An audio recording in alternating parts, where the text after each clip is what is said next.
What's up, peoples? How you doing? And I am telling you, when the challenges come, they come. But you can overcome any challenge. I'm telling you, you can do this. You can do this.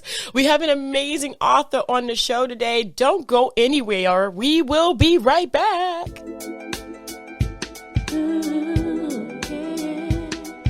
I want to thank you guys so much for tuning in to Dream Chasers Radio. You can follow us anywhere. We have an amazing, amazing show for you today.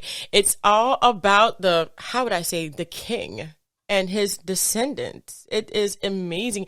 I want to welcome to the show. Now, he has a pen name, and I want to say that pen name instead of saying his real name. So I hope he, I hope he excuses me for this, but it's Sparhawk Hutchins.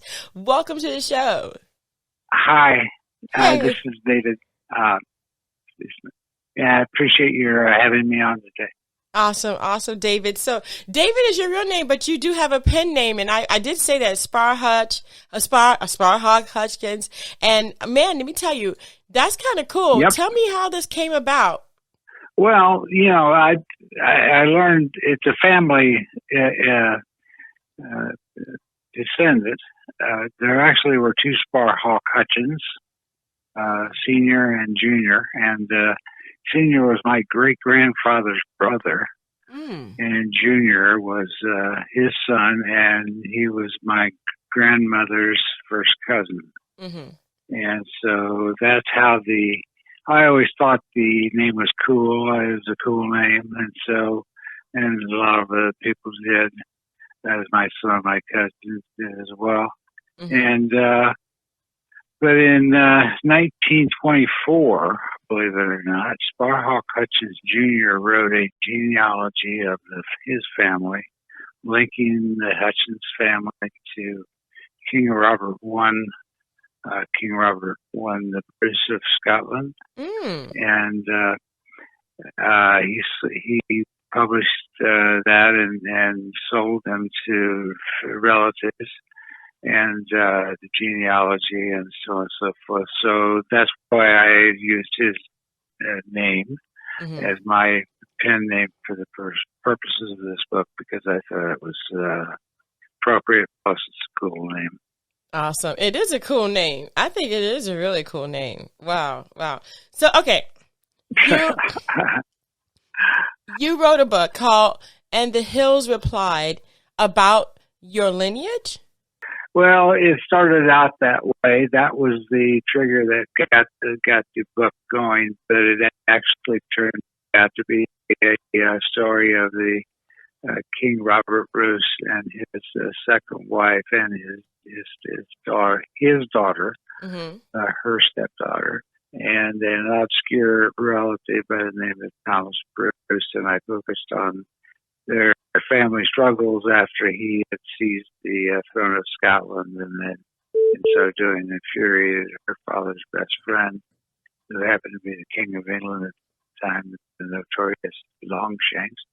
And so it devolved from there, and all the bad things that happened to his family. Well, after that, he did that and went on the run and disappeared, and all the Bruce women were imprisoned and humiliated.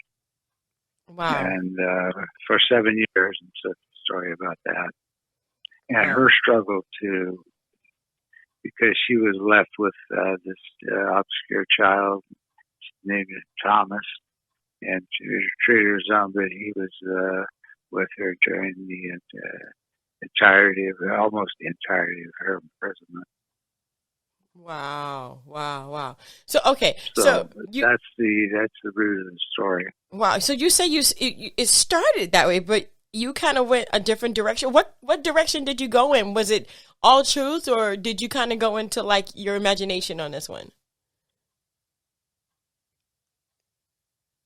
Well, it started out with I guess my initial ambition was to write a history book that was interesting, because I think most textbooks are really boring, to tell you the truth. But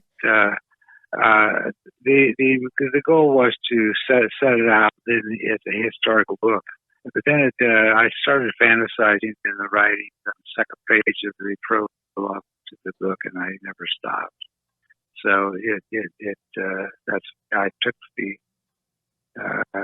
route of creative, the free for all of creativity and creating the story within this solid historical structure. Mm-hmm. Mm-hmm. Wow. I love that. You took the liberty of using your imagination to actually add on to what you already knew. Did you do ancestry or something, to find out your ancestral heritage yet? Yes, I did that contemporaneously with the writing of the book.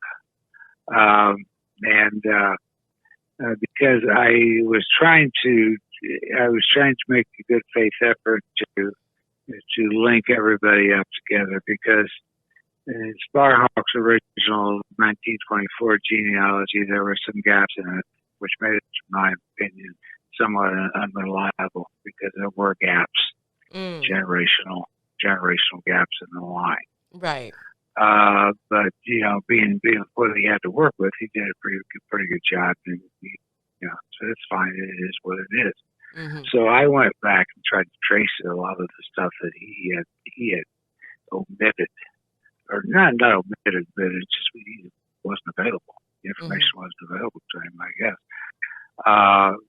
And not to distract anyway from what he did, but there were some questions, a lot of questions left.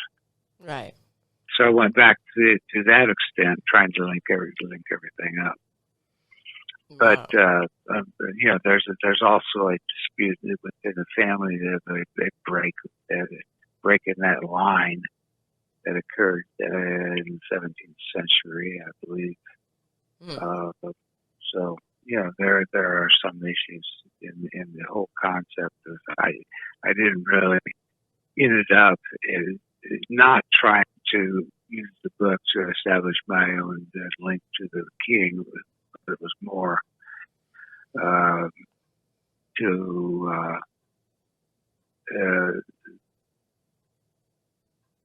link up his, to a certain extent, with I went back to the original Norwegian descendants, and kind of carried it forward. That is just, I think the history. But I'm not sure that I think I created a pretty good history of Robert the Bruce, but I'm not sure about my own family. Right. I think the history, and no, it's fine. I think the history and the lineage and the ancestry and all that is so interesting, and just to find out that you may be related to people you would never think that you would be related to. That's just amazing to me. I love it. Yeah, it's kind of good. It's a good thing. It's something that I think has been positive influence in my life, even though I'm not a true believer in it.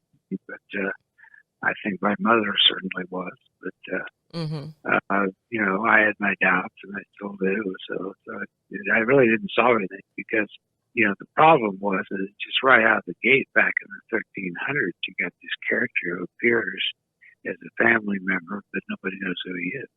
Wow. And so it's nothing new. It's been a century since, the families and scholars have been debating that issue for nearly 800 years. Yeah. And still, they did DNA, and I took issue with it. It did DNA findings to a certain extent. Wow. Because I think it's probably Scrivener's error, the way it was presented. Wow.